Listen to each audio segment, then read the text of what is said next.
സംസ്ഥാനത്തോടുന്ന ട്രെയിനുകളിൽ സ്ത്രീ സുരക്ഷ ഇപ്പോഴും അധികൃതരുടെ അവകാശവാദങ്ങളിൽ മാത്രം.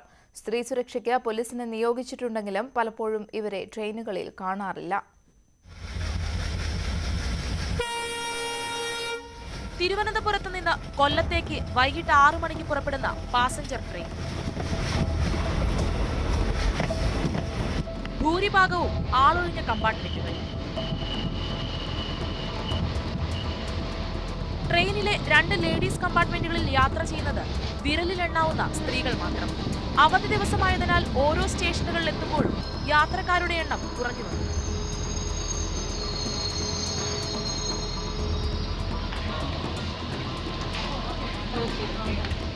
ഒറ്റയ്ക്കിരിക്കാൻ ഭയമായതിനാൽ ചിലർ കമ്പാർട്ട്മെന്റുകൾ മാറിക്കയറി. വനിതാ കമ്പാർട്ട്മെന്റ് എന്ന് മനസ്സിലാക്കി ചില പുരുഷന്മാരും കടന്നു കയറി. യാത്രയിൽ ഒരിടത്തും സ്ത്രീകളുടെ സുരക്ഷിതത്വത്തിന് നിയോഗിച്ചിട്ടുള്ള പോലീസിനെ കണ്ടില്ല.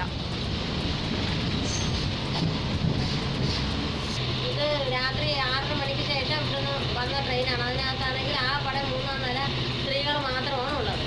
അതിൽ യാതൊരു സുരക്ഷിതത്വം ഇല്ലാതെയാണ് ട്രെയിനിൽ യാത്ര ചെയ്യാവുന്നത്.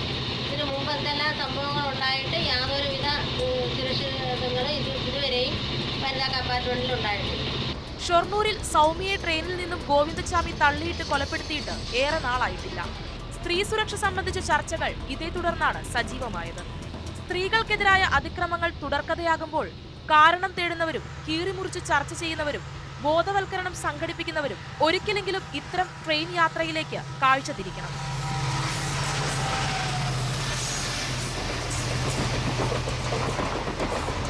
സുരക്ഷയ്ക്കായി സർക്കാർ നിരവധി പ്രഖ്യാപനങ്ങൾ നടത്തുമ്പോഴും ട്രെയിനുകളിൽ രാത്രി യാത്ര നടത്തേണ്ടി വരുന്ന സ്ത്രീകൾക്ക് പേടിയൊഴിയുന്നില്ല.